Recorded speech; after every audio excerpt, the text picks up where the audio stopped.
Year 3-4. I am now going to read you Chapter 11, the final chapter of Oliver and the Seawigs.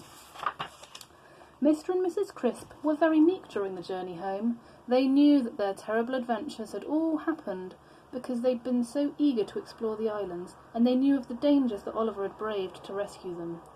"No more exploring for us," they agreed, sitting with Oliver, Iris and Mr. Culpepper beside the campfire that they had lit on Cliff's Head.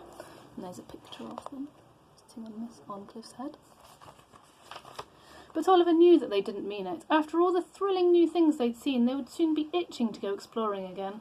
They wouldn't even have to worry about money anymore, because the old trunks which they'd dragged out of the watermole to use as seats around the fire turned out to be stuffed full of Spanish gold. For the moment, though, they seemed very happy to be safe and back with Oliver again, and they were happier still a few days later when Cliff waded into Deepwater Bay, and they saw their house and the dear old Explorer mobile standing where they had left them. Oliver wasn't happy, though. He was glad to see dry land again, but he didn't feel that surge of joy he'd felt when Mum drove them down the lane to the house that first day. He still wanted a home just as badly, but he wanted something else now, too. He wanted to be with Cliff and Iris. He was going to miss them. He would even miss crotchety Mr. Culpepper. So he stood quietly watching while the shore came closer, and his mum and dad did a happy-to-be-home dance on Cliff's golden sand. And when they said, "Look, Ollie, it's our house," and "Aren't you glad to be back?" he nodded and said that he was. But Mr. and Mrs. Crisp could tell he wasn't, and they looked solemnly at one another. They both knew how sweet and sad it can be to want two different things so completely. "Don't worry," said Mr. Crisp, putting an arm round Oliver's shoulders. "We'll find a way." Mrs. Crisp knelt down and tapped politely on Cliff's forehead. "We were wondering," she said, "if you've nowhere to go, perhaps you'd like to stay here in Deepwater Bay. It looks so much nicer with an island in it." So Cliff found a comfortable spot for himself just offshore, and that night the Crisp family slept in actual beds, inside a proper house for the first time in years. Iris made up a bed for herself in the bath. Early the next morning, Oliver took the dinghy up the coast to Farsight Cove, with Iris swimming alongside. The beach optician was in his usual spot on the sand, and he looked very startled when Iris came out of the sea. He had never really believed in mermaids either, and his beach optician's stall was just an excuse to get away from his noisy family and spend a few hours each day sitting quietly by the sea.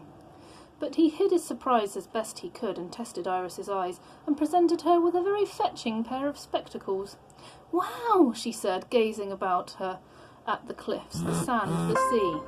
Suddenly everything looked very sharp and clear. She wasn't sure she liked it, though she supposed she would get used to it in time.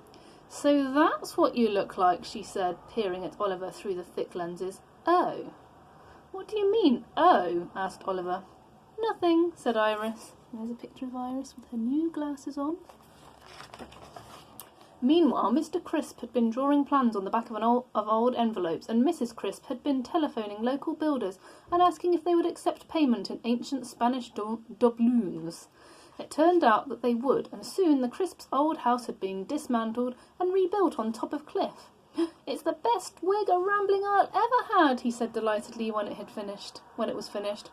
Of course, that meant that there was no longer room for the watermole, but the old submarine really wasn't suited to being out in the open air anyway, and its timbers were beginning to crumble as they dried out, so they carefully lowered it to the bottom of the Deepwater Bay, and Iris set up house inside it. When Oliver came home from school in the afternoons, he'd often dive down to visit her, holding his breath for as long as he could to see her latest improvements. Now that she could see clearly, Iris had grown rather house-proud, and she had gathered odds and ends from the seabed to decorate her new home. Oliver thought the old toilet bowl she had on display in the centre of her kitchen table looked rather odd, but she'd arranged such a colourful collection of live sea anemones in it that he had to confess it brightened up the place. She'd also hung up several mirrors, which Oliver noticed were all cracked, but he was too polite to ask if she'd been singing. The more she showed him, the faster he'd nod and approve it all, as his cheeks went redder and redder from lack of air. But Iris was always pleased to see him making the effort. There's a picture of Oliver looking at Iris's house.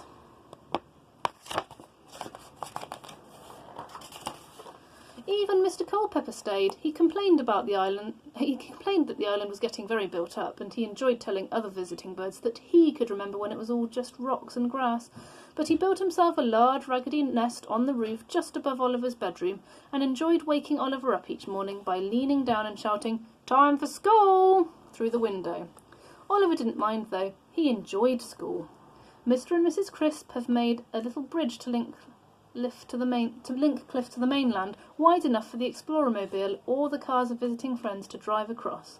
But it isn't a permanent bridge. It can be folded back onto Cliff's shores whenever the Crisps want to remember that they really do live on an island, and sometimes in Oliver's school holidays, or on other days when they just feel like it, they say to Cliff, "This feels like an exploring day."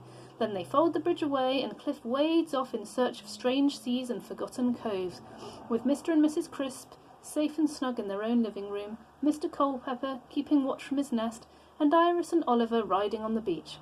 It is by far the most comfortable way to go exploring. There's a picture of Cliff with a house on his head, a lovely Seawig, and Oliver beside there. And that is the end of the story. Hope you enjoyed it.